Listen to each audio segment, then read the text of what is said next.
Hello everybody, it's your boy the Chaotic Weeb, and welcome back to a brand new video. Today we're taking a look at what if Sasuke never left Konoha, or the village hidden in the leaves. Now, for this we're starting off in the beginning of Naruto Part 2, but some backstory first. Everything in Naruto Part 1 stays the same, until the Naruto-Sasuke fight in the final valley. Within the final clash, Naruto is the one who walks out victorious. When Kakashi arrives, he carries both Naruto and Sasuke back to Konoha. Like in real life, Naruto will leave for 3 years to go with Jiraiya and train. To get stronger, Sakura will still train with Tsunade as well. Now you might be asking, what about Sasuke? Sasuke would be pardoned by Tsunade. I would assume it would be by the request of Naruto, Sakura, Kakashi, the rest of Team 7. However, after this, Sasuke would be, supervised 24/7 by Jonin like Kakashi, Ibiki, Guy, Kurenai, Asuma, Shikaku, etc. This is to ensure he doesn't attempt to leave Konoha again. But Sasuke just doesn't sit around while Naruto and Sakura are being trained by Sannin. I would assume Sasuke would go to look for some Uchiha caverns where he could train himself. Some secrets of the Uchiha which could make him stronger.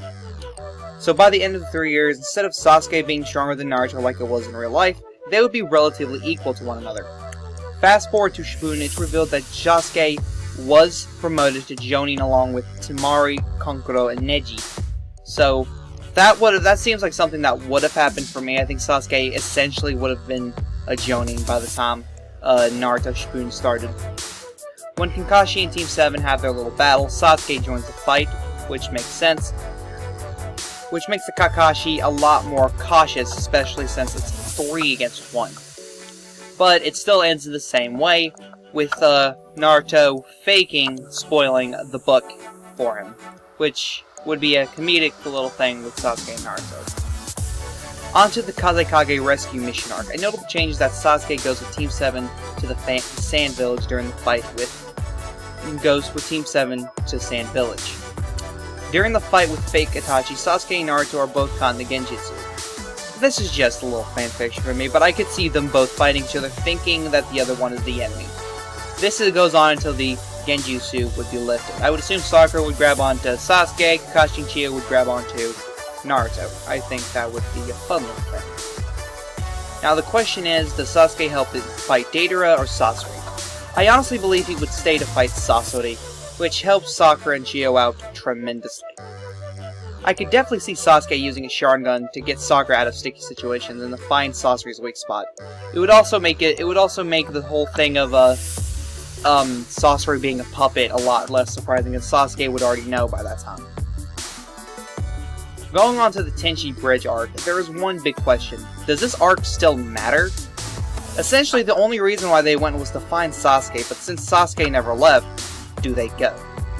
If they do, it's probably to gather info on the Orochimaru, just in case he tries to attack Konoha again. So let's just assume they go to Tenchi Bridge to capture Sasori's assailant, which we all know is Kabuto. Another question is, does Yamato and Sai still join? Well, there's an argument to say no. A Jonin is not needed since Sasuke is Jonin level, and could lead Team 7 in Kakashi's absence. As well as Sasuke being there, Sai isn't really needed to replace him. But for this story, I'm going to say that Sasuke is not deemed ready to lead a squad yet. However, on the next mission, Sasuke will be essentially learning how to effectively lead a squad, as Yamato will be leading Team 7 for the time being. So Yamato's whole thing is to lead both Team 7 and to teach Sasuke how to effectively lead a squad.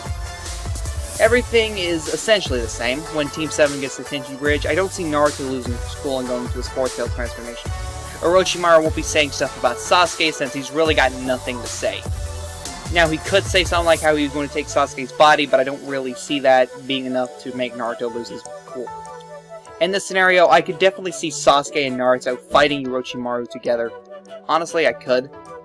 It'll be a tough fight, especially seeing that Sasuke is a lot weaker, and Naruto isn't going into his fourth tail transformation. But I do think they'd end up winning the fight, as Orochimaru would have to retreat because he's losing a lot of chakra.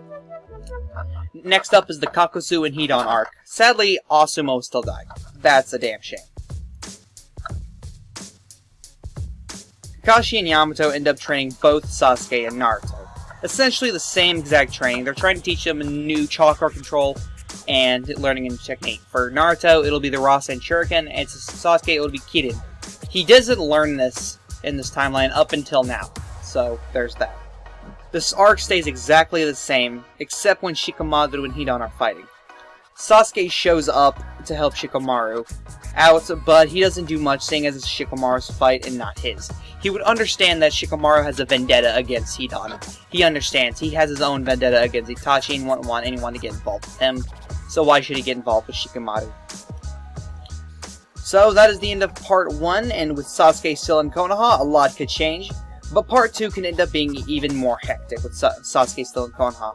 So let's get this video to 5 likes for part 2. This is the Chaotic Weeb saying, peace.